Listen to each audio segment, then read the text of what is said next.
¿Qué pasa, Petroheads? Hoy echaremos un vistazo a las correas y cadenas de distribución. Compararemos una con la otra y luego profundizaremos en los detalles de estos dos imprescindibles componentes automotrices al mismo tiempo que presentamos datos objetivos sobre ambos. Por lo que no habrán generalizaciones como que las correas son más silenciosas, pero las cadenas duran más y listo. No, hay mucho más allá y trataremos de explicarlo. También echaremos un vistazo a la historia de las correas y cadenas y cómo unas dominaron a las otras en diferentes periodos de la historia del automóvil y cómo esto influyó en la evolución de estos componentes y cómo le afecta a usted como propietario de un coche. Pero primero, lo básico.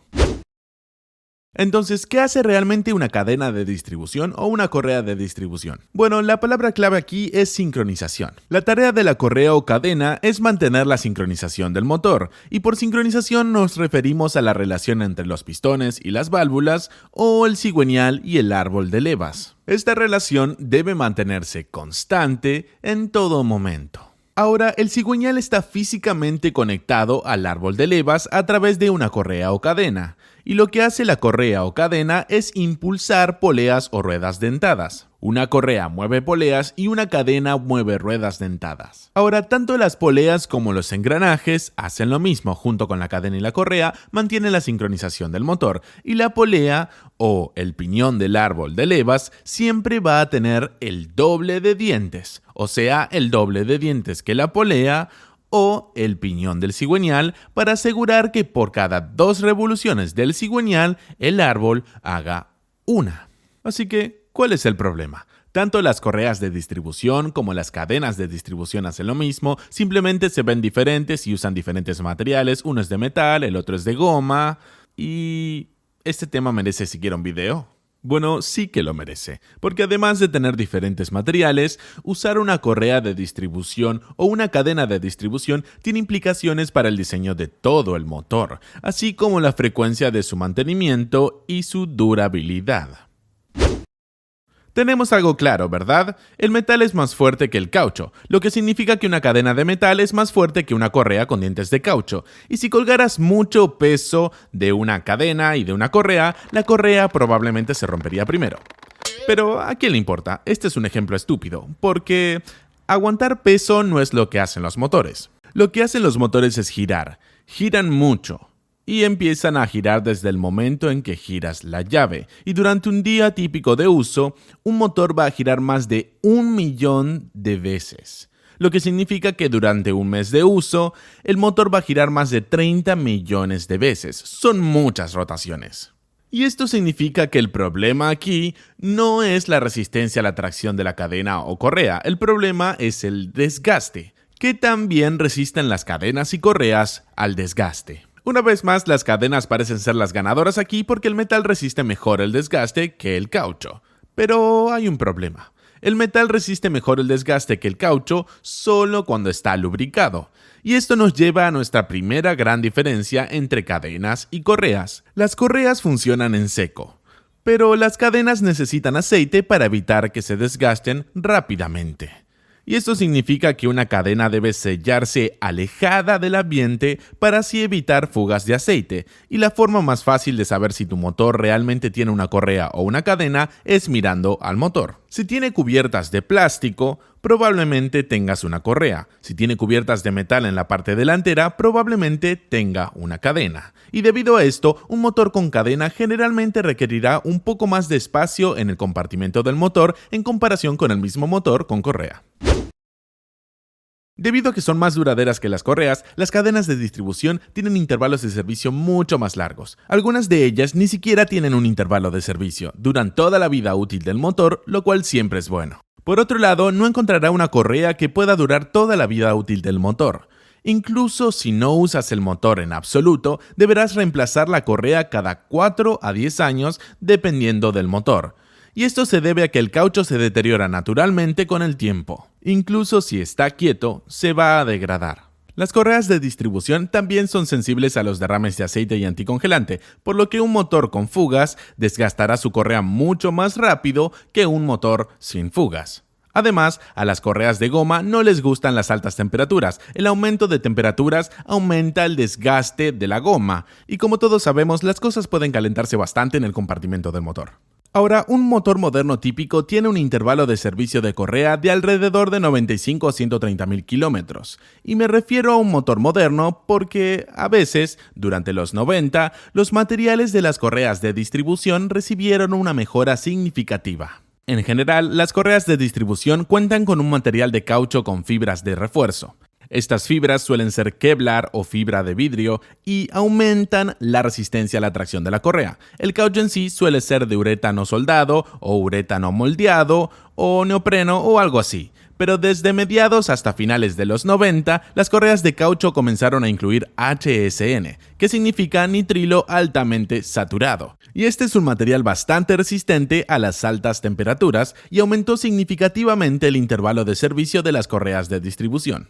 Los motores más antiguos con correa tenían un intervalo de servicio de alrededor de 25 a 55 mil kilómetros para la correa. Cuando se trata de cadenas de distribución, cuando tienen un intervalo de servicio es de alrededor de 130 a 190 mil kilómetros.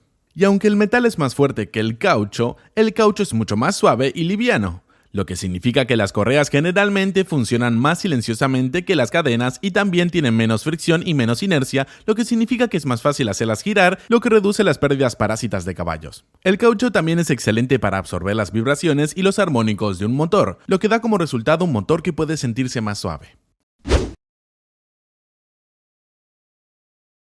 Y aunque las correas de distribución suelen tener un diseño muy similar y no difieren mucho entre sí, las cadenas de distribución vienen en dos tipos diferentes, la cadena silenciosa y la cadena de rodillos. La cadena silenciosa, como sugiere el nombre, es silenciosa y no importa cuánto la interrogues, que nunca se chivará.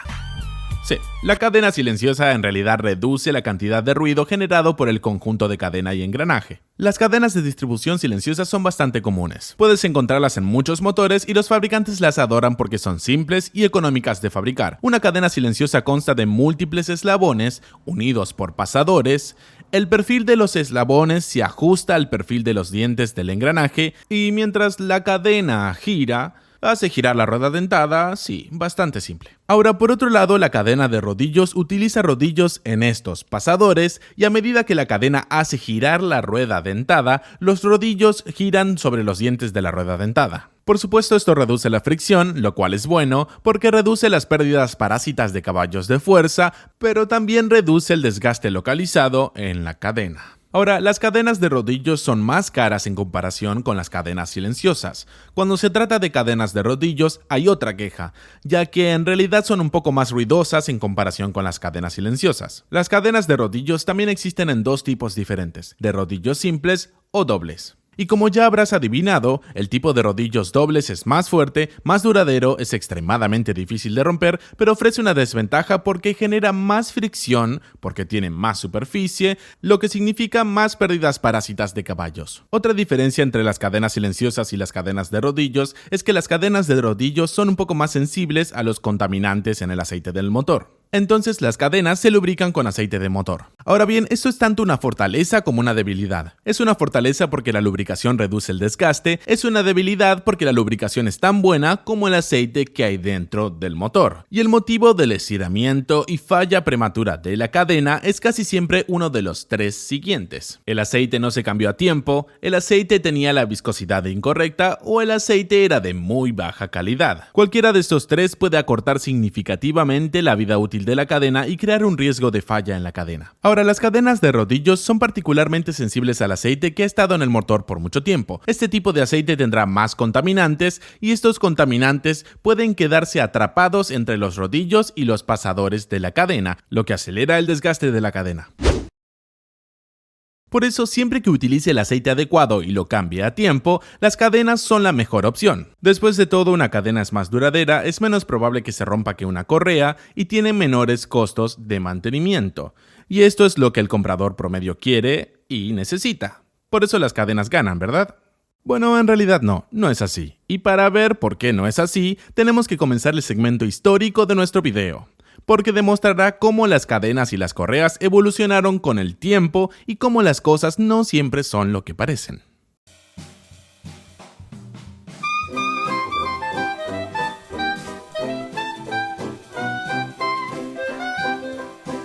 Entonces, en los años 50 y 60, todos los motores de los automóviles tenían cadenas, las correas no existían, y en aquel entonces las cadenas duraban toda la vida útil del coche. Hay dos razones para esto. La razón número uno es que los coches realmente no cubrían los kilómetros que recorren hoy en día. Un automóvil con 300.000 kilómetros era algo bastante raro. Y la razón número dos es que los motores no eran tan potentes como lo son hoy. Pero hablaremos de eso más adelante. El primer motor que utilizó una correa de distribución dentada fue un motor de carreras especial construido por Bill Devon a principios de los años 50. Utilizó cilindros de motocicleta Norton Manx que instaló en un cárter Panhard, y el motor tenía un diseño de levas en cabeza y cilindros horizontalmente opuestos, lo que significaba que usar una cadena para este motor era simplemente imposible con la tecnología disponible en ese momento, por lo que Devon usó una correa dentada de goma en su lugar, y este coche con este motor ganó el campeonato del Club de Coches Deportivos de América en 1956. El primer automóvil producido en masa que contó con un motor accionado por correa de distribución fue el Glas 1004 de Alemania Occidental. Llegó al mercado en 1962 y tenía un motor que generaba 42 caballos a 5.000 RPM. El nuevo e interesante motor fue diseñado por Leonard Ischinger, un ex empleado de BMW. Curiosamente, BMW compró a Glas en 1966, no porque quisieran los coches o la marca, sino porque querían acceder a las patentes de la correa de distribución.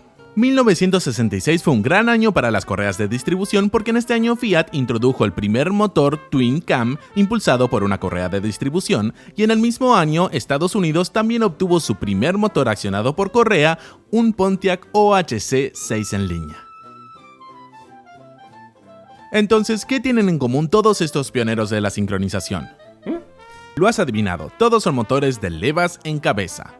En comparación con un motor por varillas, la distancia entre el cigüeñal y el árbol de levas es mucho mayor en un motor de levas en cabeza, por lo que necesitaría una cadena mucho más larga para conectar el árbol al cigüeñal, y con la tecnología disponible en el pasado, esto significaba que el uso de cadenas en motores de levas en cabeza tenía resultados bastante malos. Muchas cadenas en estos motores giraban, traqueteaban, se aflojaban demasiado y se desgastaban demasiado rápido y hacían todo tipo de cosas indeseables, por lo que muchos fabricantes optaron por correas de distribución para sus motores de levas en cabeza. Ahora, esto no quiere decir que no hubiera algunos buenos motores de levas en cabeza accionados por cadena en los años 60 y 70, pero la cantidad de motores accionados por correa en el mercado comenzó a aumentar con la cantidad de motores de levas en cabeza en el mercado, y este número comenzó a aumentar rápidamente a principios de los años 80.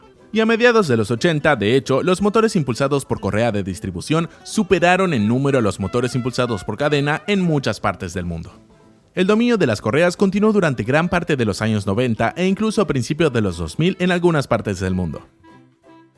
Pero los motores accionados por correa también tuvieron mala reputación. Ahora, la mayoría de los motores impulsados por correas estaban totalmente bien y nunca tuvieron problemas con sus correas. Pero a algunos motores les gusta romper correas incluso antes de que llegue el momento de reemplazarla. Y cuando esto sucedía en motores de interferencia, los resultados casi siempre fueron catastróficos, tanto para el motor como para tu billetera. Por lo que no es de extrañar que las correas tengan mala reputación, porque cuando las comparas con los motores accionados por cadena, que nunca se rompe la cadena, hace que las correas parezcan una opción inferior, y realmente no se puede culpar al consumidor medio que veía a los nuevos y modernos motores impulsados por correa como un coste de mantenimiento añadido y un riesgo añadido.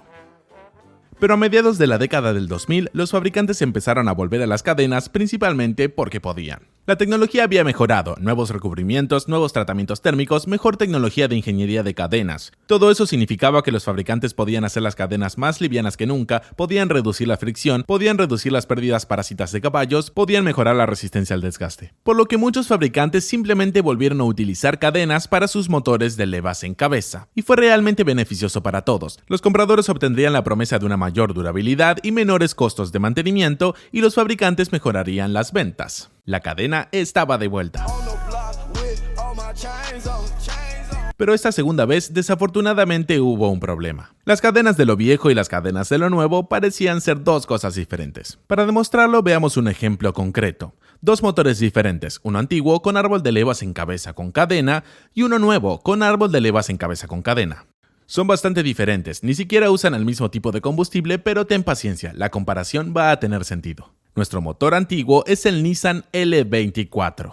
Es positivamente antiguo, fabricado del 69 al 84, se puede encontrar en el Nissan 240Z entre otros coches y es un 2.4 litros 6 en línea. Nuestro motor moderno es el BMW N47. Se puede encontrar en muchos coches de BMW y Mini. Se fabricó entre 2007 y 2014, tiene dos cilindradas diferentes y es un turbo diésel 4 en línea, por lo que son bastante diferentes, pero ambos tienen el árbol de levas en la cabeza del cilindro. Y como puedes ver, el BMW N47 genera más potencia con menos cilindrada y menos cilindros. De hecho, el BMW N47 fue el primer motor diésel producido en serie que alcanzó una potencia específica superior a 100 caballos por litro de cilindrada. Un logro asombroso para un diésel y sin duda un motor asombroso. Y es aún más silencioso, es más suave, es todo más que el L24 y lo hace todo con menos combustible que el L24, lo cual no es de extrañar porque es mucho más avanzado y mucho más moderno. Pero lamentablemente el N47 es famoso por algo que el L24 no lo es. El N47 es famoso por romper cadenas. Por otro lado, encontrar un L24 con una cadena rota es casi imposible. La cadena puede vibrar y desgastarse, pero casi nunca se romperá. Entonces, ¿por qué? ¿Por qué el N47, que tiene acceso a una tecnología más moderna y mejor, es peor en cuanto a durabilidad de la cadena en comparación con el antiguo L24? Y la respuesta a esto es que el N47 tiene que cumplir muchos más requisitos en comparación con el L24. Tiene que complacer a un comprador de automóviles mucho más exigente. Con el tiempo, las expectativas de los compradores de automóviles han aumentado exponencialmente. El comprador de automóviles modernos quiere que su motor haga prácticamente todo. Quieren potencia, quieren torque, quieren que el motor sea silencioso, quieren que el motor sea suave, pero también quieren un buen consumo y bajas emisiones. Como puede ver, muchas de estas cosas están en directa oposición entre sí. Y fabricar un motor que lo haga todo es imposible, pero aún así los fabricantes de automóviles tienen que vender coches, por lo que tienen que intentar complacer al comprador de automóviles moderno. Ahora, además de todo esto, el comprador de un automóvil moderno también quiere un bajo costo de mantenimiento, por lo que BMW le dio al N47 una cadena de distribución para reducir los costos de mantenimiento, pero el N47 también tiene que generar potencia, por lo que BMW le dio una cadena de rodillos de un solo rodillo para reducir la fricción en comparación con la cadena de doble rodillo en el L24. Pero esto no es suficiente, porque el comprador de un automóvil moderno no quiere cambiar el aceite con demasiada frecuencia, por lo que BMW le dio al N47 un intervalo de cambio de aceite de 25.000 kilómetros, en comparación con el intervalo de cambio de aceite del L24 que era de 8.000 kilómetros. Por lo que el N47 tiene que hacer más de todo con menos combustible y aceite viejo. Es como un atleta que intenta ganar los Juegos Olímpicos con una dieta de comida basura. Algo tiene que romperse. Pero no hagamos de BMW el único chivo expiatorio aquí. Aquí hay algo de Honda. La serie K, serie B. La serie B era el motor principal más antiguo con correa de distribución. La serie K es el motor principal de Honda más moderno que tiene una cadena de distribución. En la serie B las cadenas casi nunca se rompieron, ni siquiera en manos de propietarios perezosos que se negaron a cambiarlas a tiempo. Por otro lado, la serie K tuvo problemas de tensión con la cadena de distribución, incluso con kilometrajes muy bajos. Las consecuencias no fueron tan horribles, al igual que en el N47, la cadena de distribución de la serie K no se rompía del todo, pero se estiraba mucho, lo que causaría un montón de problemas molestos y si se dejaba desatendida, se estiraría tanto que se saltaría un diente en la rueda dentada, lo que haría que el motor funcionara de manera absolutamente horrible. Entonces, ¿qué estoy tratando de decir aquí? Bueno, primero que nada, estoy tratando de decir que no deben dejarse engañar. Estos son solo dos ejemplos y hay muchos motores modernos con cadenas de distribución que tienen cero problemas. Pero las cadenas de distribución ya no garantizan el tipo de durabilidad y los bajos costos de mantenimiento que solían tener en el pasado. Debido a las tensiones y demandas impuestas en los motores modernos, las correas y cadenas están igualadas. Ahora es una cuestión de caso por caso. Y al elegir un motor, realmente deberías investigar ese motor específico para poder predecir el costo de mantenimiento y ver si se ajusta a tus necesidades, preferencias y presupuesto. Porque hoy en día una cadena puede significar en realidad más costos de mantenimiento que una correa de distribución. Básicamente las cosas han cambiado. Entonces, ¿cuál es el futuro de las correas y cadenas de distribución? Bueno, el futuro es que podrían desaparecer por completo si los motores Free Valve pasan a ser algo común. Pero ese es un tema